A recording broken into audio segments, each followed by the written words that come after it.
So, back to me and my journey. Podcasting, I started doing it when podcasting was like still new. Like, you were doing it before Rogan.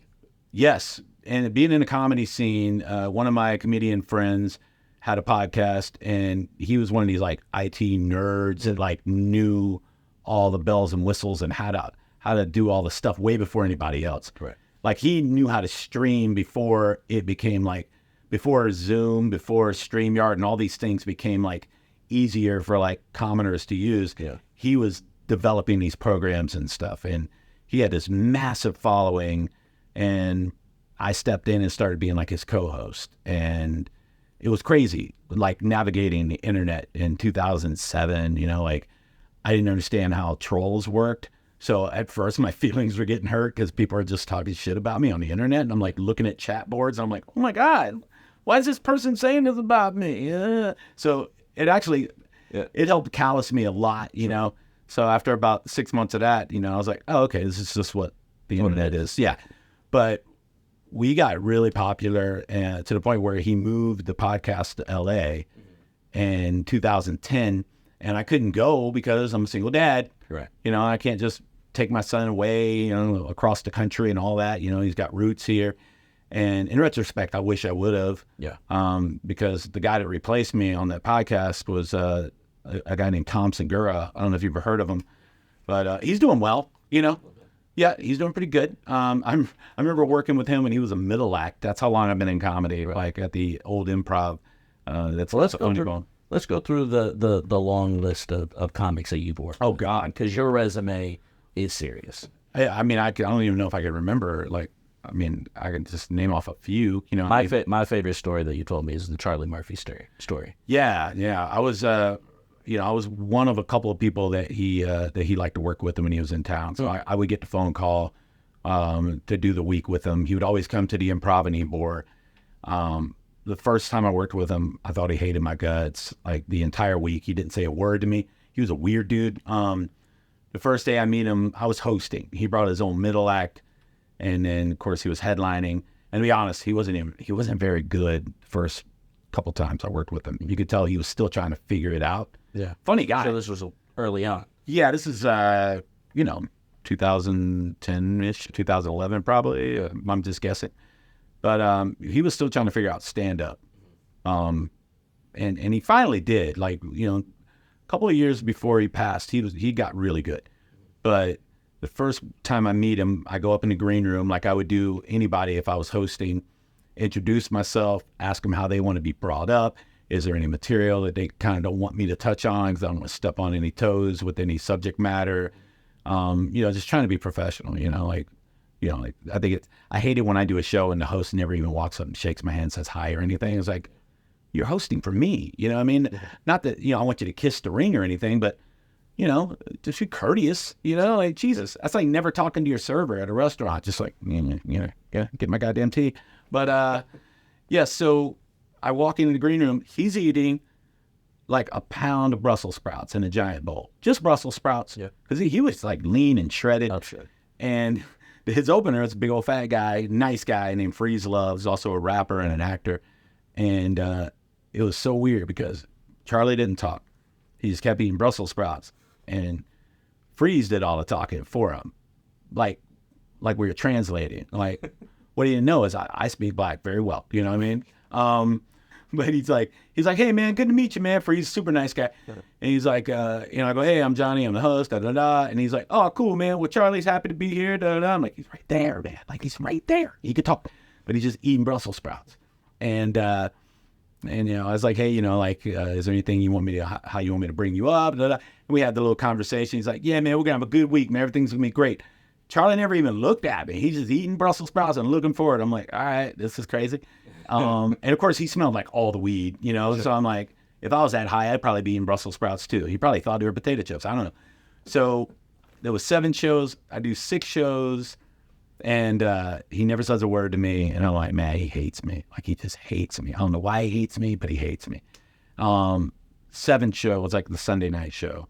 I get up, I do my set, I bring him up, and right out the gate, he goes, hey, real quick, give it up for Johnny B. He goes, man, this boy has been crushing it all weekend. And I ain't said a motherfucking word to this boy, man. Like, he thinks I hate him, man. I just got social anxiety. And I'm like, me too now, you know what I mean? Thanks. But we hung out afterwards, and like, he was super nice, and he's like, yeah, man. He goes, after like the third day I didn't talk to you, I figured I'd just fuck with you the rest of the weekend and wait and talk to you on Sunday. I'm like, hey, yeah, you definitely ruined my weekend. But he offered me like a European tour. Like, he's like, you want to come with me and Freeze and do a tour in Europe? And I'm like, nope, single dad, got to go home, you know? Thanks a lot, son. Dude, so many times in my life, my son has like career blocked the shit out of me. Like, if my son wasn't 6'5.5", I beat his ass all the time, but I don't want to get my ass kicked by my child. So like, Oh no, that would be. yeah. So I mean, like every time he would come to town, like, you know, I would get the phone call. There was there was a lot of guys like that, like John Witherspoon, Pops, you know, like Legend. yeah, absolutely.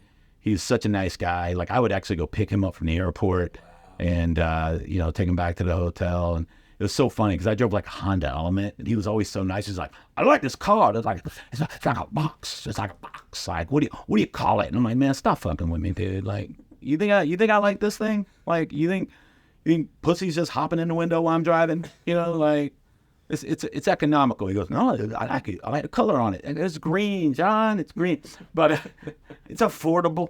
But no, he was a nice guy and a hustler.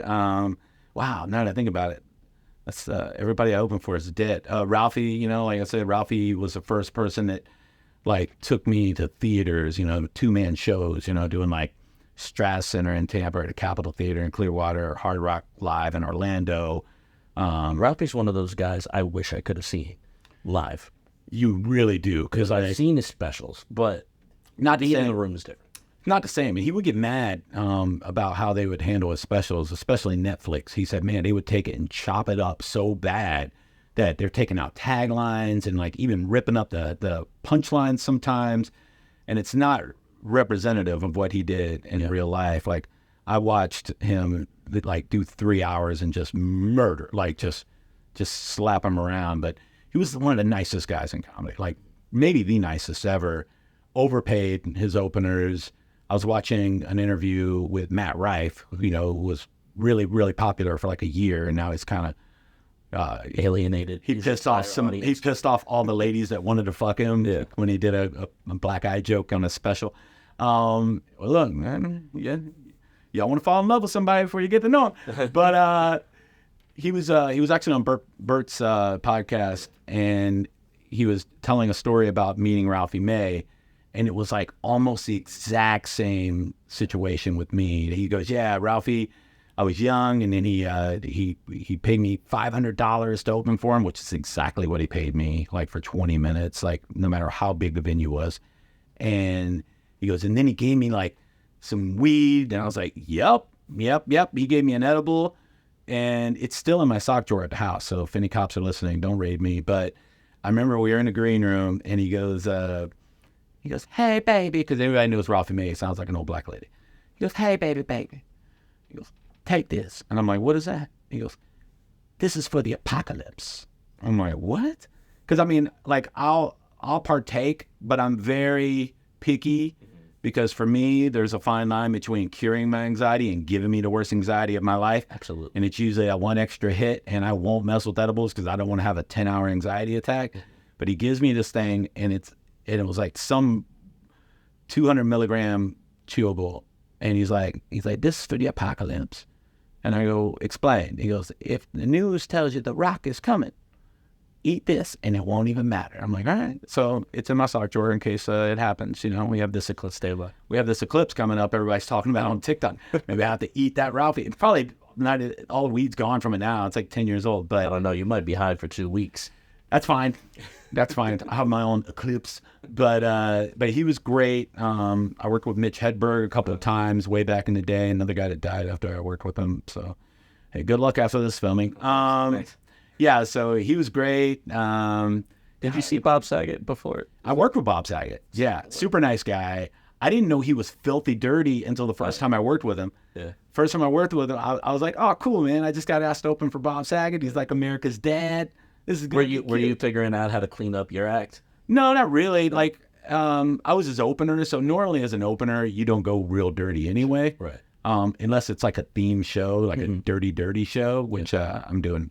I'm booking in Ybor City right now in Tampa once a month if you want to go see one. Anyway, but I at a haunted speakeasy. It's going to be wild. But yeah, you got to check it out. You need the edible for that. Oh, I might. But yeah, so I walk in the green room with Bob Saget, and right away he's like, hey, how the fuck are you? And I'm like, ooh, hey, Danny Tanner, calm it down. And then I saw a stand up, and I'm like, whoa, like wild stuff, but just a murderer, just a classic.